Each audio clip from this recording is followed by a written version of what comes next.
So 28 years later is the long-awaited installment of the 28 Days Later film franchise, and just like with 28 Days Later, 28 Years Later was written by Alex Garland and directed by Danny Boyle. In the film, we follow a person who lives on the small island with a group of survivors. However, when this person decides to go on a mission into the mainland, he discovers some secrets, wonders, and horrors that have not only mutated the infected, but also the survivors. Before I continue on with today's video, I just wanted to say, welcome to my channel, everybody. For those of you who are coming by my channel for the very first time, be sure to hit the subscribe button to not miss a feature video, whether it's a feature review, a reaction, a top 5, a top 10, or whatever I've coming your way, and join me on my journey to 10K subscribers and beyond, because believe me when I say this, guys, you are not going to want to miss the cool stuff I have coming your way.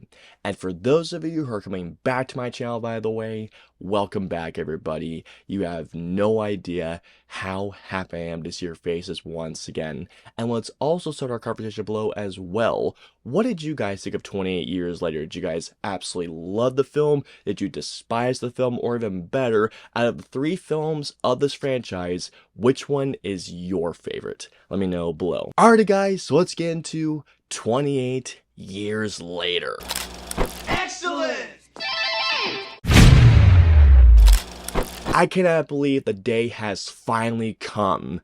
28 years later has finally arrived. This is a movie that I have been waiting for the last 18 years. 28 Days Later is one of my favorite zombie movies of all time. As a matter of fact, it might be my favorite zombie movie of all time. 28 Days Later, sure, while it does have zombies, or in this case, infected in it, 28 Days Later isn't a typical zombie film, as it does have really a lot more to say within it, and I really do attribute that to not only Danny Boyle's brilliant direction, but the incredible screenplay by Alex Garland. And I think that 28 Weeks Later is a badass sequel. It is a movie that, while it does like that extra punch of the screenplay written by Alex Garland for 28 Days Later, regardless, 28 Weeks Later is an intense movie that, sure, while the movie is more of a straight-up zombie film than 28 Days Later, 28 Weeks Later is still, regardless, a very good sequel with, if you ask me, with one of the best and one of the most intense openings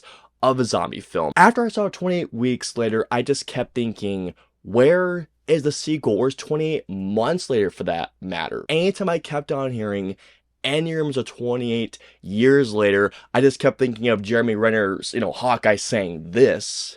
Don't give me hope. To say that I was happy as can be when I saw that trailer, I can't even put it into words, guys. It brings me so much happiness to say that this movie, for the 18-year wait, it was more than worth the wait. All of the performances in this movie are fantastic. I mean, everybody is absolutely bringing their A game. Whether it comes down to AaronTaylorJohnson, Ray Fiennes, not to mention as well Jodie, who gives such a heartbreaking performance in one scene that legitimately did leave me in tears. These 3 performances, do not get me wrong, they are grand in the film, but if you're to ask me, and I can guarantee you're gonna hear every single reviewer talking about this kid, but I believe, let me look up his name, because I know his first name is Alfie, but I feel like I'm doing a huge disrespect or a huge disservice by not remembering his name, so give me 1 second. Alfie Williams. This kid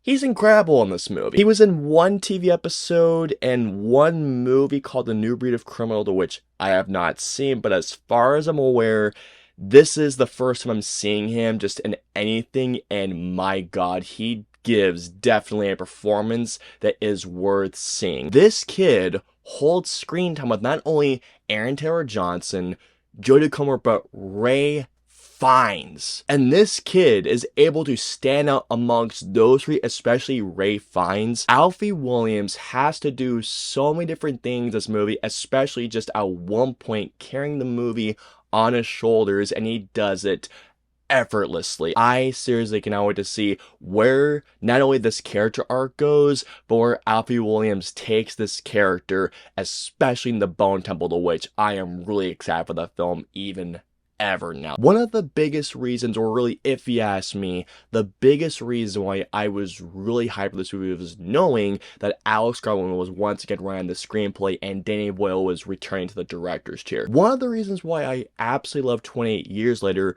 is because of the storytelling here, and not to mention as well, Danny Boyle's directing and Alex Garland's writing. One of the reasons why I absolutely love the storytelling is because the story in terms of tone and the overall just feel of 28 Years Later remind me or harken back to 28 Days Later, where 28 Days Later felt more like a post-apocalyptic drama with zombies and infected in it. 28 Years Later definitely feels more like a post-apocalyptic coming-of-age survival thriller drama with zombies in it. The journey that this character goes on in this movie is harrowing, it's terrifying, and not to mention, well, at times, it can be actually quite funny too, because there are some really good icebreaker moments. Like 28 Days Later, 28 Years Later doesn't feel like a typical zombie film, as there's more going on beneath the surface while there is zombies and infected within the film's storytelling. While Alfie Williams is definitely the standout in terms of the performances, really,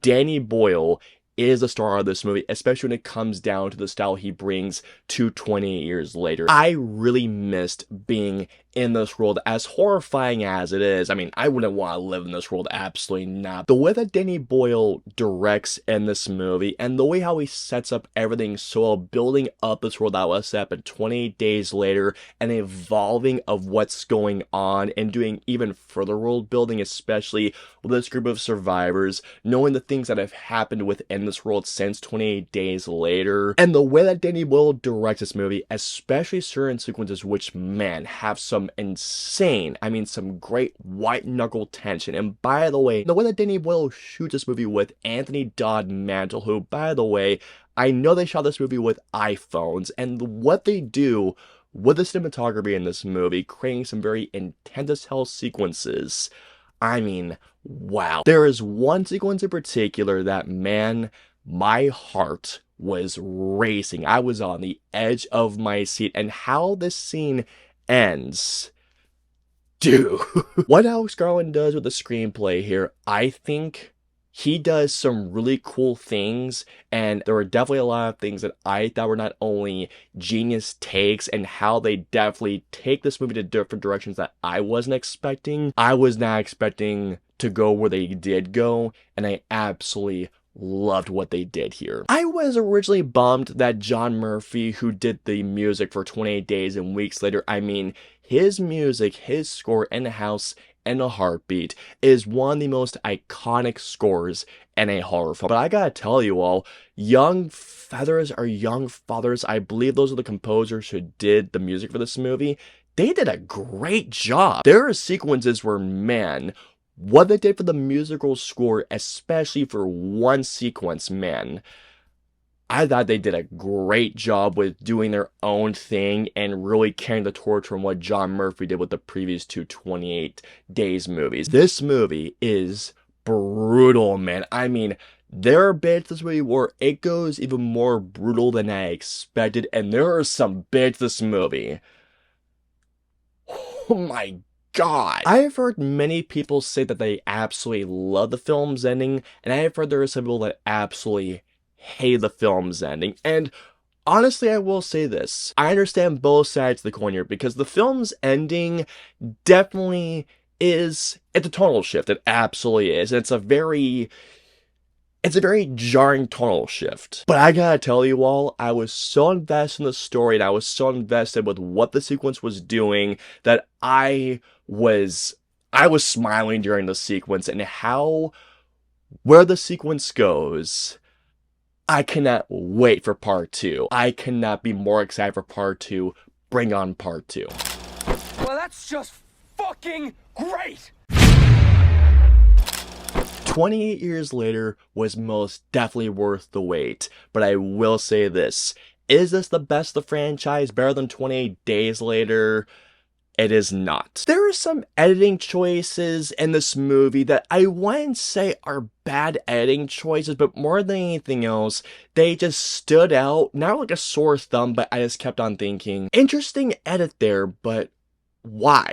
Why was that done like that? They're very interesting choices that I wonder why he decided to edit a scene or do a cut in this specific way. There are creative decisions that are taken in this movie that I have seen people just go like, what the actual hell they decided to do here? There was one creative choice this movie that left me going, how does that work? After some time, I understood the choice, but nonetheless, this one creative choice left me it really left me thinking, huh? Here we go. So overall, while there are some choices that may leave some scratching their heads, for me, 28 years later was damn excellent. This is an enthralling, a brutal, and an intense coming-of-age survival story. I absolutely loved being back in this world, and was it worth the wait? Absolutely, guys. Bring on part 2, bring on the Bone Temple. I cannot wait for the next part. All in all, I'm gonna give 28 years later a 4.75 out of 5. 28 years later was such an awesome return back into this world, and I cannot wait for more. Bring on the Bone Temple. I am so hyped for more. I hope you all enjoyed my review of 28 years later. If so, please hit the like button, or if you dislike this review, hit the dislike button. If you guys want to see any of my previous 2 videos, please click on the right there or right there. And of course, until my next review or video goes live, I will see you all next time.